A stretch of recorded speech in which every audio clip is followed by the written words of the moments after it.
रोटी अमीरे शहर के कुत्तों ने छीन ली, फाका गरीबे शहर के बच्चों में बट गया। चेहरा बता रहा था कि मरा है भूख से, हाकिम वक्त ने यह कहा कि कुछ खाकर मर गया। दोस्तों, गरीब की दो इकसाम है। पहली किस्म वो है जो आपने ऐड एक देखा होगा, उसमें कहा जाता था कि मैं एक मजदूर हूं और सारा दिन मेहनत करता हूं तब घर का चूल्हा जलता है।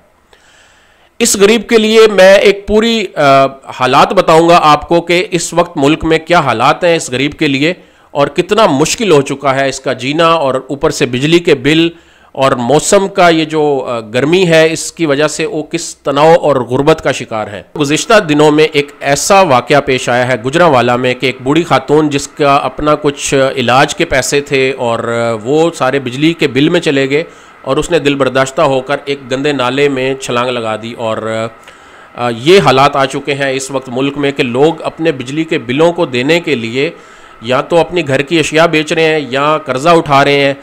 इस वक्त बेड़ा गर्क हुआ है और ये वो गरीब है जिनकी मैंने पहली किस्म बताई, जो मेहनत करता है, मजदूरी करता है और उसके बाद जाकर भी अपने खर्चे पूरे नहीं कर पाता है। दोस्तों, बिजली के टैरिफ को समझने के लिए मैं आपको थोड़ी सी एक वजाहत कर दूं कि बिजली किस तरीके से एक कंज्यूमर तक मुंतकिल होती है।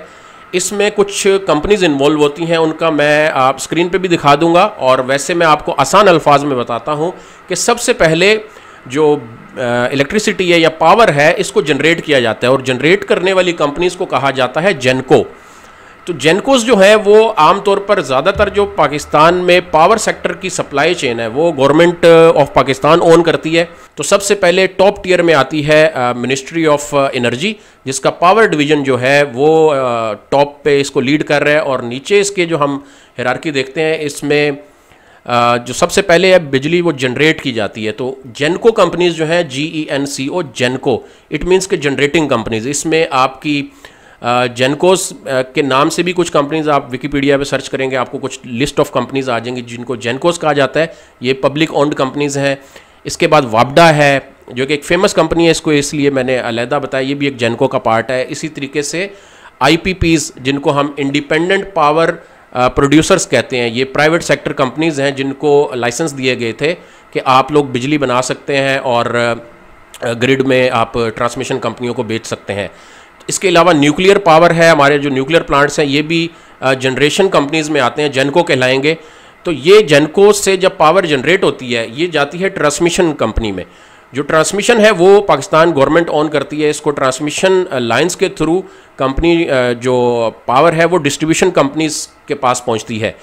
डिस्ट्रीब्यूशन कंपनीज आगे कंज्यूमर्स को बेचती हैं। डिस्ट्रीब्यूशन कंपनीज को जो शॉर्ट टर्म है इनको कहा जाता है disco, I mean not disco dance, disco companies. इसमें के इलेक्ट्रिक भी शामिल है जो फेमस कराची की पावर डिस्ट्रीब्यूशन कंपनी है। और इस तरीके से ये साइकिल जो एक हायरार्की है पावर फ्लो की वो इस तरह चलती है, यानी कि सबसे पहले बिजली जनरेट की जाएगी, देन ट्रांसमिशन लाइंस में पहुंचाई जाएगी और देन डिस्ट्रीब्यूशन कंपनीज इसको ख़रीदती हैं और कंज्यूमर को बेचती हैं। और जो पेमेंट का साइकिल है वो इस तरह चलता है कि जो कंज्यूमर है या गवर्नमेंट कुछ सब्सिडीज़ दी जाती हैं कुछ इदारों को या कुछ इलाकों में गवर्नमेंट की तरफ से कुछ पॉलिसीज़ आती हैं, तो वो सब पेमेंट गवर्नमेंट ने करनी होती है। और जो हमारे कंज्यूमर्स हैं डिस्ट्रीब्यूशन कंपनीज़ के जिन्हें हम कस्टमर्स कह सकते हैं, जैसे हम आम एक शहरी हैं बिजली यूज़ करते हैं, आप हैं बिजली यूज़ करते हैं, तो हम सब एज ए कंज्यूमर उनको पेमेंट बैक करते हैं जो हमने यूटिलिटी या पावर यूज़ की होती है, उसकी बेस में हम उसकी मद में हम बिल पे करते हैं जो कि वापस इस तरीके से फ़्लो करता हुआ जनरेशन कंपनीज़ जो हैं वहाँ तक पहुँचता है। ठीक है, यानी कि हम जो डिस्ट्रीब्यूशन कंपनीज़ हैं वो पैसा कलेक्ट करेंगी, देन वो ट्रांसमिशन कंपनी को देंगी और ट्रांसमिशन कंपनी से वापस पैसा जो जनरेशन कंपनीज़ हैं उनको जाएगा। ये तो था पेमेंट का साइकिल। अब मैं आपसे कहता हूँ कि why electricity is so expensive in Pakistan, इसके रेट कौन मुतारिफ़ कर रहा है। तो इसके रेट जानने के लिए मुझे उम्मीद है कि आप में से मैक्सिमम लोगों को पता होगा कि जो पावर के रेट्स हैं वो नेपरा डिसाइड करता है। नेपरा एक इंडिपेंडेंट बॉडी है और ये एक रेगुलेटरी कंपनी कह लें या बॉडी कह लें जो कि डिफ़ाइन करती है कि what should be the rate of electricity to consumer, कि हम किस रेट पे इसको बेचेंगे ताकि जो सर्कुलर डेप्थ है और खसारा है उसको किस तरीके से ख़त्म किया जाए। अब मैंने यहाँ पे टर्म यूज़ की है सर्कुलर डेप्थ। सर्कुलर डेप्थ जो है ये आपको सिर्फ पाकिस्तान में और पाकिस्तानी पावर सेक्टर में ही नज़र आएगा, क्योंकि इसका एक ऐसा चैनल है, इसको आप आम अल्फाज में अगर समझना चाहते हैं वो इस तरह के, अगर 4-5 दोस्त हैं और हर एक ने हर एक के पैसे देने हैं और हर कोई कंगाल है।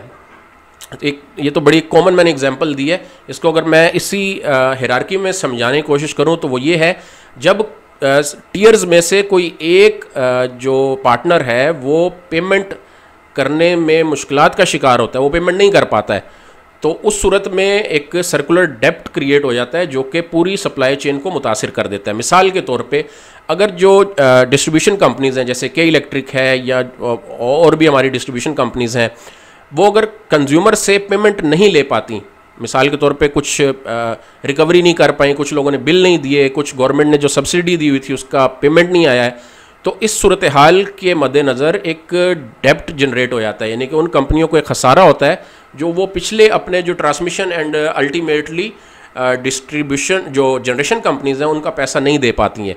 जब उनका पैसा नहीं दे पाती हैं तो वो जिन कंपनीज से एक पाकिस्तान होल्डिंग जिसको हम कह सकते हैं कंपनी है जो Pakistan holding ministry of power के अंडर ये काम करती है, ये लोन्स का काम करती है कि बाहर से फाइनेंशियल लोन्स लेती है और उसकी बेस पर पेट्रोलियम ख़रीदा जाता है और इस तरह की जो हमारी सप्लाइज़ हैं पावर जनरेट करने के लिए वो सप्लाइज़ ख़रीदी जाती हैं, तो वो उसको लोन रिटर्न नहीं कर पाती हैं जनरेशन कंपनीज़। जब जनरेशन कंपनीज़ लोन वापस रिटर्न नहीं कर पाएंगी तो फर्दर उनको लोन लेने में मसाइल होंगे, फिर एक प्रेशर बढ़ता है कि आप उसका जो टैरिफ है उसको दोबारा रिवाइज़ किया जाए।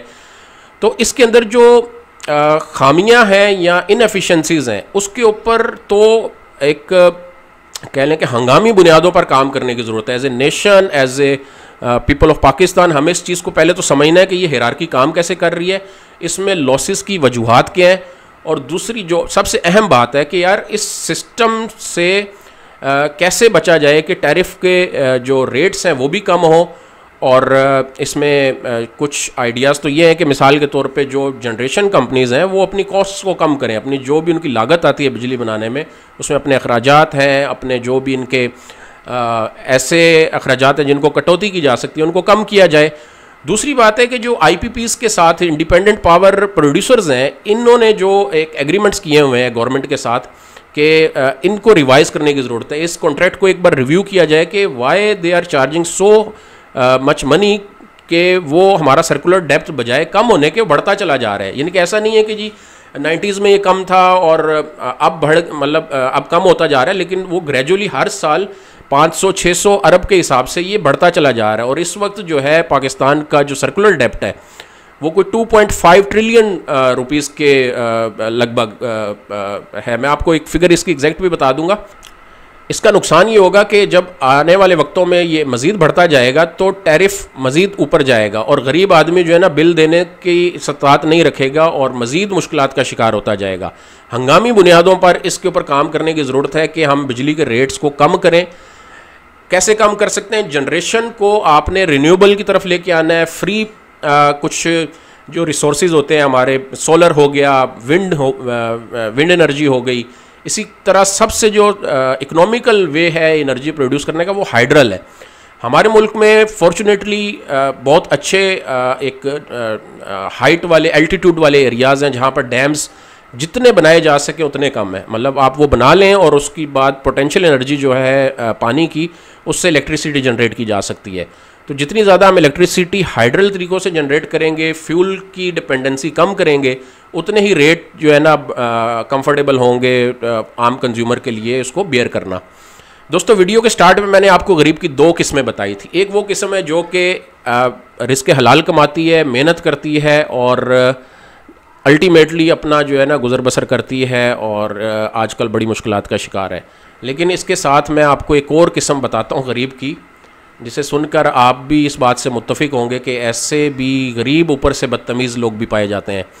तो जिनका कहना यही है कि सारा दिन हरामखोरी करते हैं तब जाके घर का चूल्हा जलता है। मैं लास्ट वीकेंड पे गाड़ी के मैंने टायर चेंज कराए थे, तो जब मैं टायर चेंज करा रहा तो एक गरीब शख्स जो है ना वो पास आ गया। गरीब तो नहीं था, मतलब वो अपनी मेहनत मजदूरी कर रहा था। मुझे लगा ये ठीक है, अपनी रोज़ी कमा रहा है। तो कहता है कि गाड़ी के पीछे गार्निश जो है ना ये बाहर आ रही है, इसको मैं चिपका दूंगा, ठीक कर दूंगा, तो मुझे आप 200 रुपीज़ दे दीजिएगा। मैंने कहा यार 100 रुपीज़ में कर देंगे इसको रिजॉल्व कर। कहता नहीं आप मुझे 200 रुपीज़ दें। तो मैंने कहा ठीक है यार आप इसको बिस्मिल्लाह करो। उसने मुझे कहा कि मैं गरीब आदमी हूँ, 100 नहीं 200 रुपया दें। मैंने कहा ठीक है आप चलें शुरू करें। काम उसने कर दिया, गार्निश ठीक हो गई। जब उसने काम अपना ख़त्म कर लिया तो मैंने उससे 200 के बजाय 300 रुपये दिए। मैंने कहा ठीक है इसने काम अच्छा किया है, ठीक है तो इसके 100 रुपये ऊपर दे देते हैं कि खुश हो जाएगा। तो थोड़ी देर बाद उसने अपने ज़ंबील से, बैग नुमा एक ज़ंबील थी उसके पास, तो उसमें से उसने एक केमिकल वगैरह निकाला। कहता है कि यार मैं इससे आपकी गाड़ी जो है ना, जो विंड स्क्रीन है इसको चमका दूंगा और आपको वाज़िया फ़र्क नज़र आएगा। तो मैंने कहा यार नहीं ज़रूरत नहीं, आजकल वैसे ही पानी शानी होता है, वो वैसे ही आप ऑटो पे उसको ऑन करते हैं तो वो क्लियर हो जाता है, कोई इतनी डस्ट वगैरह तो थोड़ी देर बाद फिर पड़ जाएगी, तो आप रहने दो, वैसे ही मैं क्लीन करके ही निकला था गाड़ी को। कहता नहीं नहीं सर आपको पसंद नहीं आया तो आप पैसे नहीं देना। मैंने कहा यार नहीं नहीं कोई ज़रूरत नहीं है इसकी। अच्छा इतना ही मेरे कहने के साथ ही उसने क्या किया कि कपड़ा उसके साथ केमिकल था उसने शीशे पे लगा दिया। अब वो निशान पड़ गया उसके ऊपर, यानी कि वो जगह जहाँ उसने कपड़ा लगाया वहाँ बिल्कुल डिफरेंट कलर और बाकी जो विंड स्क्रीन है वो डिफरेंट हो गई। तो मैंने कहा यार बाकी इसको बिल्कुल ओके करो और चलो अब आपने लगा दिया तो इसको लगा दो। खैर उसका इन शॉर्ट मैं आपको बता रहा हूँ कि जब उसने कपड़ा कंप्लीट लगा लिया, अपना जो भी उसके पास एक केमिकल था, कुछ सरफ वगैरह उसने या कोई शैम्पू वगैरह रखा हुआ था उसमें, बट वो कोई लेबलिंग या बोतल को इसकी ऐसी कस्टमाइज्ड किस्म की थी कि आप पहचान नहीं सकेंगे कि इसमें क्या है। तो आपको वो यही कहेगा कि यार ये बड़ा कोई स्पेशल केमिकल मैंने लगा दिए। और खैर पेमेंट की बारी आई तो मैंने उसको वही 50-100 देने की कोशिश की। मैंने कहा ठीक है ये 100 रुपीज़ है, आपने गाड़ी पे कपड़ा भी लगाया तो ये लें। तो उसने मुझे कहा कि भाई हम इसका 1500 से 2000 रुपया लेते हैं। तो ये वो गरीब की किस्म है जो दूसरी किस्म है गरीब की। तो खैर मैंने उसको बड़ी, जो मैंने उसके साथ फिर किया वो मैं यहाँ वीडियो में नहीं बता सकता। खैर उसके बाद वो पैसे तो मैंने उसको नहीं दिए, खैर भगा दिया उसको। बहरहाल ये जो गरीब की किस्म है ना, इसके अलावा बाकी सारे जो हमारे लोग हैं, हम समेत जो है ना इस वक्त मुश्किलात का शिकार हैं, और दुआई कर सकते हैं कि अल्लाह ताला इस मुल्क के हालात बेहतर करे।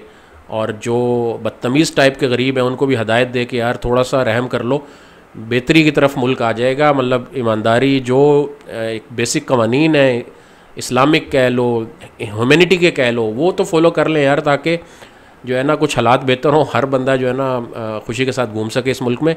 अपना बहुत सारा ख्याल रखिएगा। अगर वीडियो पसंद आई है तो लाइक कीजिए, चैनल को सब्सक्राइब कीजिए। अंटिल देन टेक केयर, अल्लाह हाफिज़।